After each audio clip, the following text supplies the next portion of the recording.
Bueno, y acá lo tenemos porque cumplió con su promesa unos días después, pero yo tuve que hacer cuarentena, así que pienso que consideró la cuarentena que yo tenía que hacer. Él me había prometido que para mi vuelta iba a estar el sistema de devolución de los derechos de exportación a los pequeños productores, y finalmente está. Me refiero al ministro de Agricultura de la Nación, el ingeniero Luis Basterra. ¿Cómo le va, ingeniero? ¿Cómo está? ¿Qué tal, Carlos? Buenos días, buenas tardes. Buenas noches. Bueno, Buenas no, noches. pero sí, va a salir en los tres momentos usted. Usted sabe que es un personaje complicado para encontrar. Así que cada que lo tengo y me da 5 minutos, aprovecho.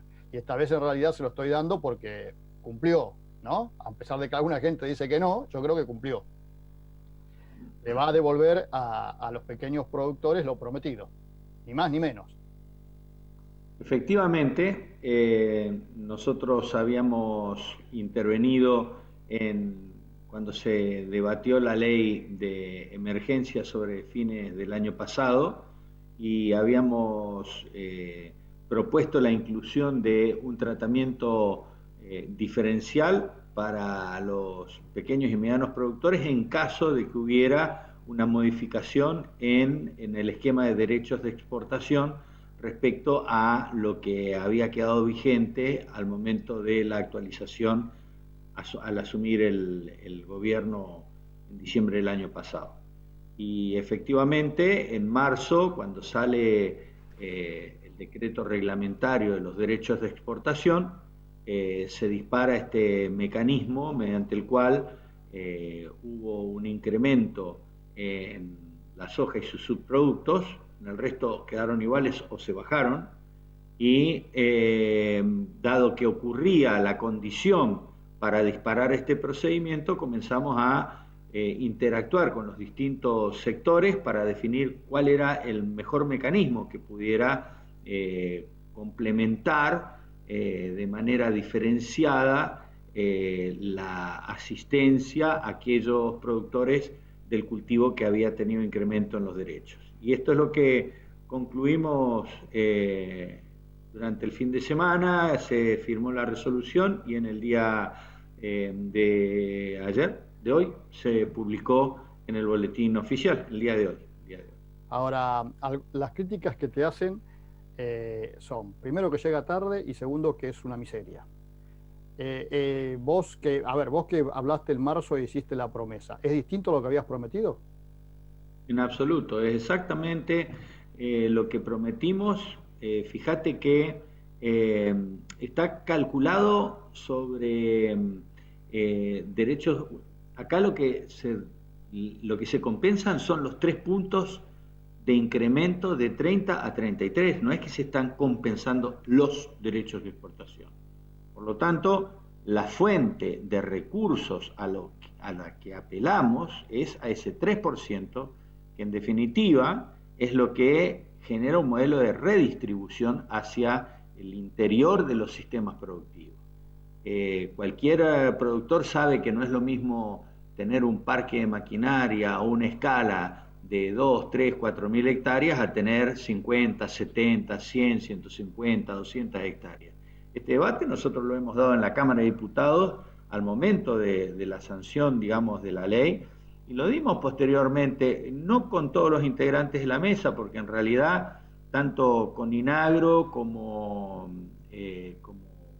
CRA, como Sociedad Rural, se opusieron a que hagamos este modelo de segmentación, por lo cual con el sector que nosotros dialogamos fue con Federación Agraria, y fuimos ajustando de movida. En su momento nos habían planteado, nosotros originalmente habíamos planteado 12 millones de tope de Facturación. facturación del año anterior. Nos dijeron que no, que era preferible subir a 2 veces el monto del monotributo, que era más o menos unos 15 millones, y la verdad que dijimos, bueno, vamos a redondear, vamos a poner, y lo incrementamos a 20 millones, es decir, que ampliamos la cantidad de sujetos de esto, que no es una medida que genera un ingreso extraordinario. No es un Lo que cambio en la hace rentabilidad. no, lo que hace es atenuar el efecto de los derechos de exportación en el caso de un incremento. Es eso. y lo hace con un criterio de segmentación diferenciado por tipo, por sistema productivo. Y también convinimos, y recuerdo, traía yo a colación en el día de ayer cuando presentábamos, que durante largos años hemos debatido la ley de semillas. Y Federación Agraria todo ese tiempo estuvo planteando que el modelo tenía que ser no 300 hectáreas, hasta 400 hectáreas. Siempre nos pusieron el número de hectáreas como definitorio de un segmento de productor. Y nosotros respetamos ese concepto, por eso lo llevamos a 400 hectáreas, que en definitiva son prácticamente 1.200 toneladas de soja. No estamos hablando de agricultores familiares, ya estamos hablando de una pequeña empresa tirando para mediana, que entendemos que aún siendo 400 hectáreas requiere una intervención para generarle un factor de competitividad por menor escala, diferente a alguien que hace 5.000 hectáreas. Esto significa que con las otras tres entidades estás enojado, están peleados, ¿cómo es? ¿O vamos a seguir No, para nada. No, fue muy lindo. Vos sabés, Carlos, que fue muy bueno el debate, porque lo propusimos en la mesa, digo, y son posiciones que uno respeta. Las tres entidades distintas de federación planteaban que no debía haber diferencia y que debía quitarse las retenciones directamente, y que sostenían esa posición. Federación Agraria planteó, yo no quiero hablar por Federación Agraria, después también hablarán ellos seguramente, pero Federación Agraria en todo momento planteó que ellos entienden que tenía que haber medidas diferenciales entre una y otra. Después CRA también pidió que cumplamos con este pedido, así que supongo yo que habrán tenido algún debate y habrán tenido algún reanálisis del tratamiento diferencial de los distintos sistemas productivos. Pero bueno, es un primer paso y una primera experiencia en la que estamos generando un mecanismo automático de reintegro en función de las declaraciones juradas que hace el productor. Es decir, el productor para cobrar no tiene que hacer ningún trámite, le van a depositar directamente. Se hizo todas las declaraciones correspondientes. Así es. Él habiendo hecho su inscripción en el CISA, que es obligatoria, y haciendo y registrando las ventas que tuvo, que es obligatorio como cualquier ciudadano que compra o vende, todo eso entra en el sistema de la AFIP, y con esa información nosotros segmentamos a aquellos productores que facturaron hasta 20 millones en el ejercicio pasado, que cultivaron hasta 400 hectáreas, y segmentamos de 0 a 100, de 100 a 200, 200 a 300, 300 a 400, según sean de las provincias de Entre Ríos, Santa Fe, Córdoba o Buenos Aires, es un conjunto, y el resto de productores es otro conjunto, y en función de las liquidaciones que hicieron, es decir, la cantidad de producto que entregaron al sistema de ventas, sobre ese volumen, de manera diferenciada, para cada uno de estos 4 estratos, se devuelve un monto por cada una de esas toneladas. Tenés ahí un universo de 42.000 productores aproximadamente. Sí, 41.293. Lo dimos vuelta 3 veces y sigue siendo el mismo número. Decime una cosa, con los autoconvocados, que son los más duros respecto del análisis que hacen de la gestión, ¿tenés algún contacto?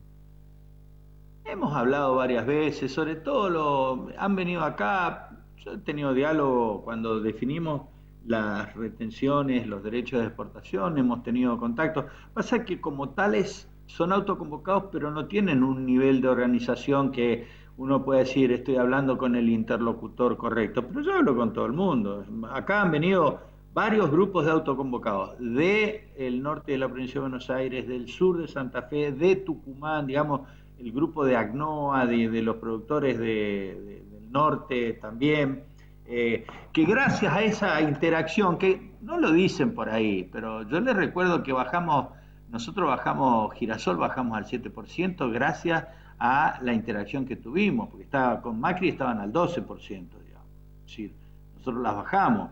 Con interacción con ellos también sirvió para que el arroz lo hayamos bajado, el arroz y el algodón, particularmente el algodón en esa zona, lo bajamos al 5%. Uno por ahí entiende que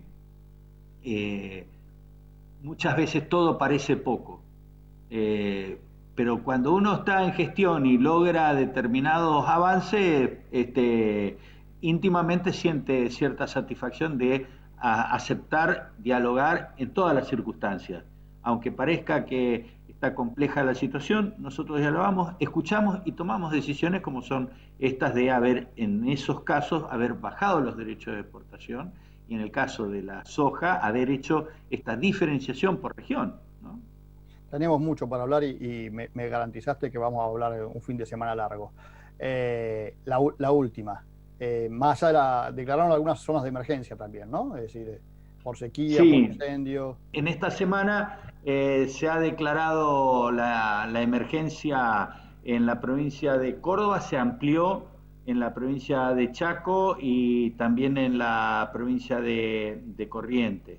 Pero en lo que va del año hemos declarado emergencia en Chubut, Neuquén, Santa Fe, San Juan, Formosa, Chaco, Buenos Aires, Corrientes, Río Negro, Tierra del Fuego y Santiago del Estero. Todos estos son recordemos que las primeras fueron por nevadas muy fuertes. Tuvimos también problemas de sequía y de primero y de incendios después, de heladas en la provincia de Corrientes. Que no te faltó En nada, fin, va. no faltó nada este año. La verdad que entre la Ahora, pandemia, la emergencia, pero bueno. ahora que pasaste el chivo de las emergencias y todo, yo te pregunto la última. Si hoy me tuvieras que responder, ¿hay posibilidad de que se haga uso de los 3 puntos en maíz y soja para subir, en maíz y trigo, perdón, para subirla, los derechos de No, no, exportación? no está bajo consideración. Al contrario, estamos tratando de que tengamos los menores impactos posibles para estimular la producción. También es muy difícil compatibilizar la expansión de la producción con lo que el sector aspira y que es a garantizar el aprovisionamiento interno. Este es el gran desafío que tenemos nosotros como sector agropecuario, porque uno cuando teníamos 7 millones de toneladas de trigo, estábamos siempre al límite. Cuando llegamos a 20, también estamos al límite. Y resulta que este año estamos llegando, boqueando a la interzafra, digamos, y con algunos precios que están más allá de los valores internacionales que ofrecen producto de la escasez que está habiendo. Pero bueno, tenemos que encontrar mecanismos que ordenada y armónicamente, respetando los derechos que tiene cada uno de hacer elecciones sobre cómo vender, a quién vender, como sociedad tenemos que encontrar mecanismos que nos permitan satisfacer el mercado interno y expandir al extremo el externo porque el país lo necesita. Y esto significa que le vaya bien al productor. Si no le va bien al productor, estos objetivos son abstractos.